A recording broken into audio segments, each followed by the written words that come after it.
Hey, what's going on, guys? Today we're talking about the best-selling cards under $5 or less. The Yu-Gi-Oh! Penny Stock Market Watch. And obviously, legendary Duels from the Depths, Duels from the Deep has been released, which is super duper exciting. So obviously, we're going to be talking about that. There with the first two cards out the gate being cards from there. We have Marinus Spring Girl, Legendary Duels from the Depths. Legendary. Is this a part of the name? I don't know. I don't think it's part of the name. If this card is sent to the graveyard for the link summon of a water, you can send cards to the top of your deck equal to the number of Marinus. Does anybody know? Does anybody know? It's Marinus, right? I'm overthinking it, right? Okay. Inflict 200 to your opponent. Okay, so this is just Marinus support, right? Because I know the biggest thing with this set was there was a big hype around potentially solid generic water support. But that being said, Marinus is a deck that's kind of been it's something that I've definitely noticed. It in and of itself isn't that bad of a deck.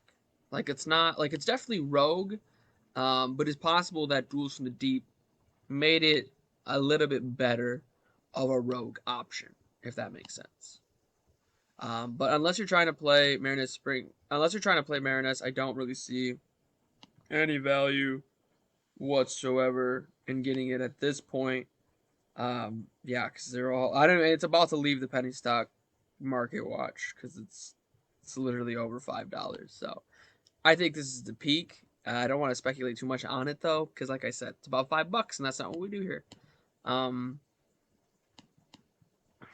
Is there a bug? One second. Let's go to Mystic Mine and see if it's a bug. No. Okay, so it's just both the first two cards. Okay. But just this card, if we go back to the last page, right? It says that this card has $4 as the lowest listing and a market price of $4.81. This one has listings at $150 and a market price of $2.58. And they're both like the lowest listings was $4.99. So I was just getting confused. I thought there might have been a bug or something like that. But if this card is used for the Xyz summon of a number monster, it can be treated as level 3 or 4. That's pretty insane, actually.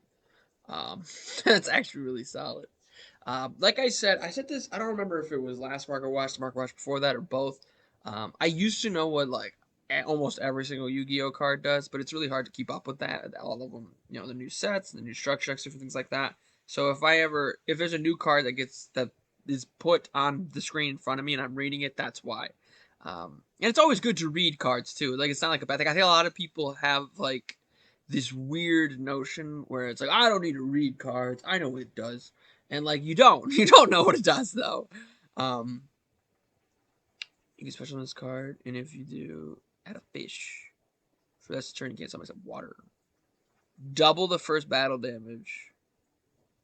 My number monster. That's really good.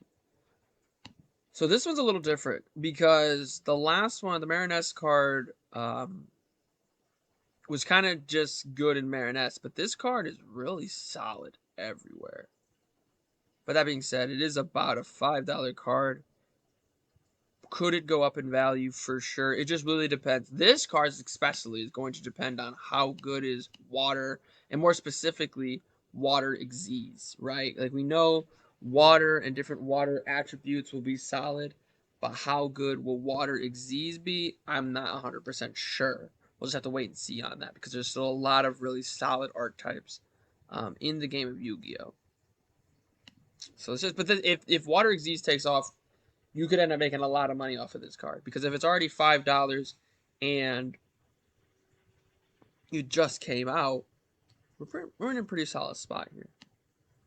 But moving on, seeing if there's any others. It's interesting that it's only those two, at least so far, in the penny stock market watch because we have Mystic Mine, Dinomorphia Frenzy, Swap Frog, obviously, Boral Lend Dragon, Demise of the Land, number 89, Hulk. So it's a pretty similar Similar marker watch, with the only difference being these cards from Duels from the Deep. As we see, Marinus Coral Triangle. Um, adds a trap. If your opponent controls a monster, you can banish this card. Let's just do this. Let's just go right here. Let's just put that right in there. And we'll come back to all of this. All right. Dynamorphia Rex turn. Another Marinus cards. We'll talk about that a little bit. Nadir's Servant. Interestingly enough, I think that this card. Oh, listen. It's got this word on it. It's got this word on it. And that's two very solid archetypes. Like Fallen of Albast. Right now, it's the best deck. Right? Or at least one of them. Branded Despia. And the fact that this card can add it from the graveyard. Deck thing from adding it to the hand. You can run the Dogmatica package with it.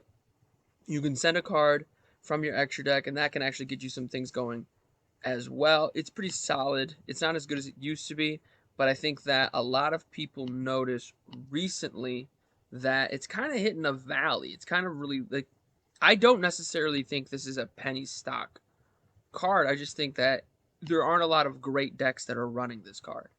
Right, I'm looking to take a look at the secret rare version. This card could potentially be worth more than $5 very soon.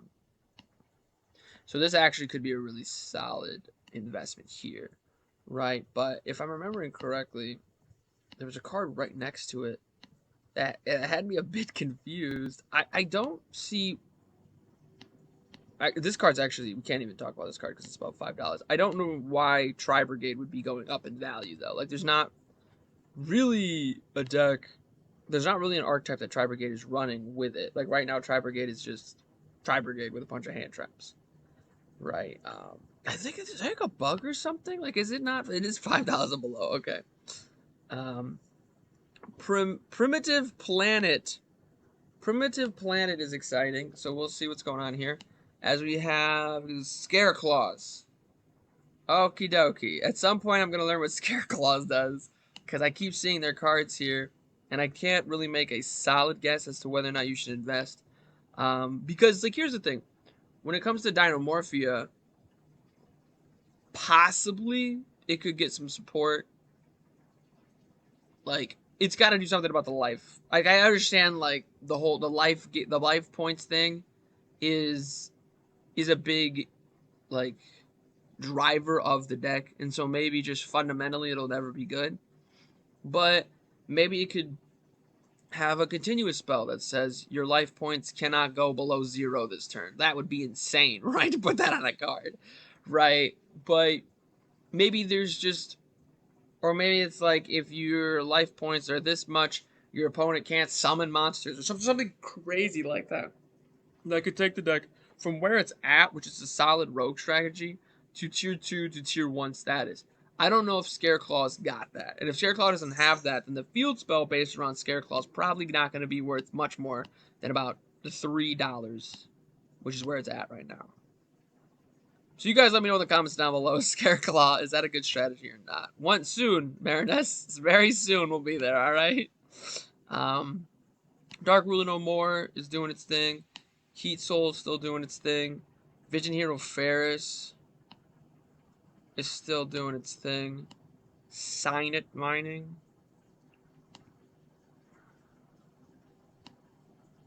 All copies of Sign It Mining are at least $2. Let's take a look-see here at the Dual Overload version. That is about a little bit over $5. Obviously, the Secret Rare version of Dark Neostorm is over $5.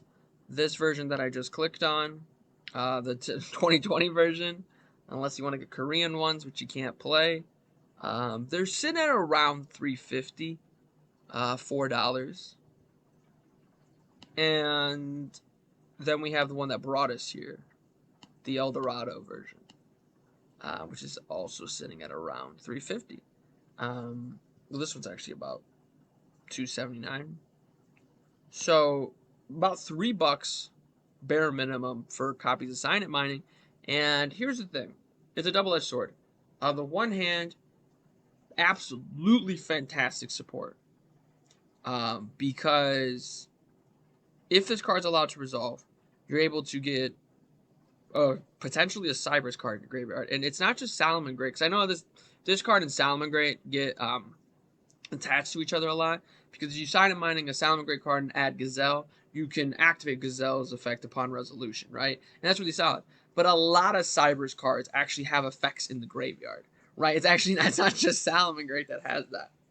And so the fact that it's a solid generic circuit, it's a Lady Debug, right? Without using a normal summon. And you could potentially fill your graveyard with something solid. Now we're looking at it and it's like a really good spot. But remember, like I said, it's a double-edged sword. And remember what I said, if it resolves, right? Because if it doesn't resolve, especially if you're going first, you have 3 cards in your hand. So I'm not really the biggest fan of this card. So I'm not really quite sure why it's gone up in value. That being said, though, I mean, look at, like, this is a target, this is a target. None of those are targets. Okay, that's fantastic. And that's the end of that, right? So, I don't know. Does Attic Nister run this? Do people know? Let's do this real quick. Let's go add Ignister. We'll just look at literally one deck profile. It could be the worst Attic Nister deck profile we've ever seen. But this is gonna make or break whether or not Sign Up Mining is a good card or a card you should buy. Okay, so this was from last December. This deck, I'm trying to see. It's a non-meta deck. They do run Sign Up Mining. Okay. So this is your deck. This is your Attic Nister deck list. And there it is right there. As a 3-of, right? And this is another archetype that can really utilize this card. And the fact of the matter is that Cybers has so much support. And you got to remember when dealing, especially with the penny stock Yu-Gi-Oh cards, it's not just about what cards are really solid. Like, obviously, Heesel, Dark Ruler No More, Anti-Spell, Nadir Servant, to an extent, Abyss Shark, Mystic Mind, Borrowland, Christian Huckle Fibrax. These are really solid meta-defining cards, right? But we're going to talk about Marinette in a little bit. And Dynamorphia is another example of it doesn't have to be good to be a good card to invest in. Does that make sense? Like, it doesn't have to be groundbreaking, branded fusion type card. Like, Sign Up Mining searches a lot of cards and also supplements getting certain cards in the graveyard that would like to be there, right? So at a competitive level, I don't really see the value in Sign Up Mining, but at a casual level, at a fun level, there is a lot of value in Sign Up Mining, and you can't really play any Cybers deck, at least at this point, without Sign Up Mining, at least in my opinion. So let me know what you guys think on Sign Up Mining. It's a controversial card, 2022. Scareclaw, Necroworld Banshee, pay 8 and feel great. I've been playing this deck a lot on Master Duel. And so I'm opening up to it a little bit, but it's still just so cancerous. And it would be so fine if this card specifically just went to like 1 or 0, right? This card goes to 0. This card goes to 1. The deck is unplayable. And what's wrong with that? What's wrong with Eldritch being unplayable for just like 3 months? Just 3 months in its existence. There's nothing wrong with that. Like, nobody's playing Prank Kids. Nobody's playing Spy Rules. Salmon Gray's still not that great. No pun intended. And Orchist, Thunder Dragon. There's plenty of decks that are amazing, but aren't good because of the ban list. Why can't Eldritch be one of them? All right, so now that thank you for coming to my TED Talk. Let's talk about Marinette real quick. So let's do it like this. This is how I like to do it when I'm not talking just specifically about that, because this way we can just jump right into the Starlight Rares. I know that's what you guys come to my videos for. You come to see how much the Starlight Rares are. All right. I'm back on my TED Talk. Who buys these? Listen. Spend your money how you feel like it, right? But this is $279. I'm not sure. Okay, let me just check something real quick. Okay, PlayStation. Well, this is different because, like, supply and demand. There's not a lot of PlayStation 5s, right? Okay. That's fine. That's okay. That was a bad example. This was a bad example. Look at this. And listen, like I said, spend your money however you like. It's your money. If you would like to take $279 and go to your backyard and just set it on fire, by all means, don't let me stop you. But like, you could get a Nintendo Switch from Soda Cell Store for the exact same price.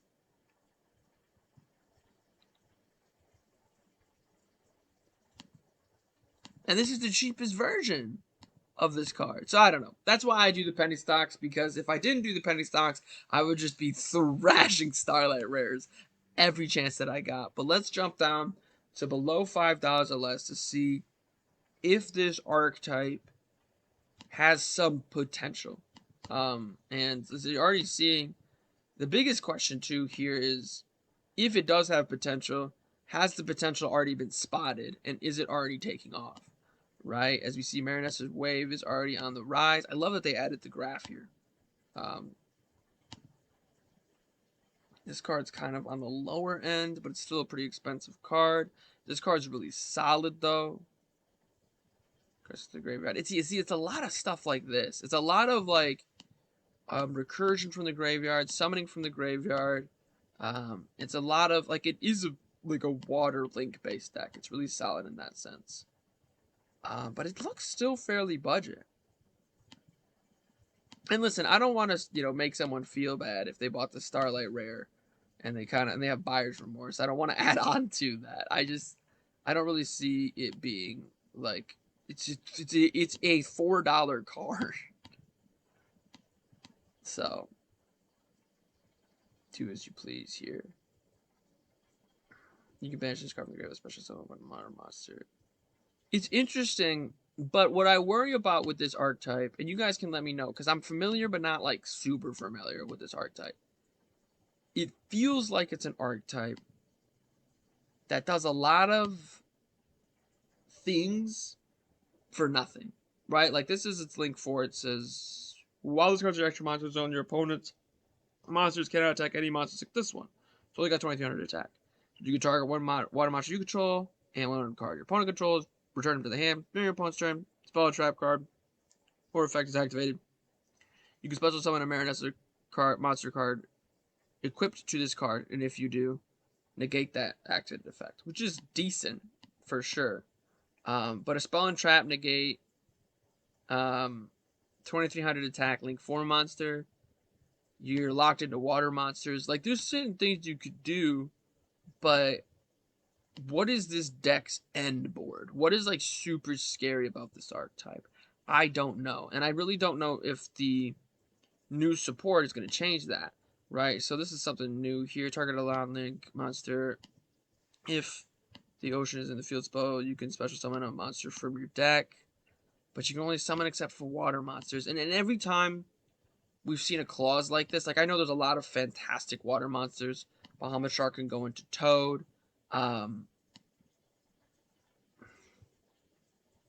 The Ice Barrier Synchro monsters are solid. There's a couple of Synchro monsters that are pretty solid, like Cradle Dragon. There's the whales that are really solid. I think a couple of the Crystron Synchro monsters are pretty solid. But I'm trying to think of what generic water link monster is there. Like I said, and maybe I'm just being ignorant, and I don't know that this deck is actually disgusting and broken. But these cards look like they're up everywhere you look, and it's giving me the impression that, like, this could potentially be a very solid tier 2 deck very soon. And if that's the case, this is going to hold a line. Like, this price, if this deck proves to be not just good casually for the fun people who really like water and want to take it to locals, but also at a competitive level, if this deck is able to compete fairly well, we could see it holding these prices and holding these values. And what's interesting about this deck, while it doesn't appear to be like as budget as like Nordic or Spirals, not the Spiral you're thinking of, but the other one, it's still like the most expensive card other than the Starlight Rare is $13, $14, $20, right? $15, $16. right? I mean, it's definitely a 3 of too, but um, I don't know. So as far as whether or not these cards, whether or not the new ones are good to invest, the old ones are good to invest, where do we go from here? I think the ship has sailed on the old ones. I don't think that, okay, because here's the thing. The old ones at this point are only going to be good investments if this deck takes off, right? If this deck turns out to be a tier 1 strategy, this card, which only has 18 listings and a lot of one ofs here 1, 2, 1, 2, 1, 1, 2, 1, 2, 12, 9, but this 12 is at $12 and this 9 is at 16, right? Like the setup is here for a buyout for sure, but the buyout's only going to happen if this archetype's really good, right? That's for the old cards. For the new cards, it's a little bit different just because even at a casual level, the new cards the people have to get a hold of them. So I guess this is what I'll say. If you get a pack from Legendary Duelists, Duels from the Deep, or if you get a box, or if you get, you know, a case full of boxes, and you pull a lot of Marinette cards, it seems like one, you'll have a very fun archetype to mess around with and play around with, and it might be okay at a locals level. And two, and more importantly, um, you're gonna have cards that have value. Like people are gonna want to get these cards for sure because all these cards seem to be retaining in their value. And like I said, if this archetype, we'll take a look at this card too, just like some of the older ones, the 79 listings. There are cards in this archetype that have the potential for a buyout, right? And I know I started the Marinessa talk by making fun of this card, but and we don't usually talk about Starlight Rares on it, right? Because it's a penny stock market watch. But I'm talking about Marinessas as a solid investment idea. And if this archetype becomes tier 0 confirmed, you will see these listings here be the only ones left. And now all of a sudden, the person who I was laughing at for buying this for $279 is laughing at me because they just made $200 off of this card because now it's $480, right? Still don't think it's a good investment. Just buy a Nintendo Switch instead. But let me know what you guys think. Do you think Marinessas has the potential to become a tier 1 strategy? Because if it does, these, 15s, 12s, 15, 6, 12s, 5, 2s, 3s, 5, 2, they're all going to go up in value. They're all going to start to increase. And this archetype's going to go from relatively budget, which is the range where it's at, to expensive really quick. So let me know in those comments down below. Do you think it has the potential to be really good? Do you think it's a solid investment even outside of that? Let me know in those comments down below as well. Please make sure you click that like button and the subscribe button to show your support for the channel. But most importantly of all, as we conclude the conclusion, have a good day.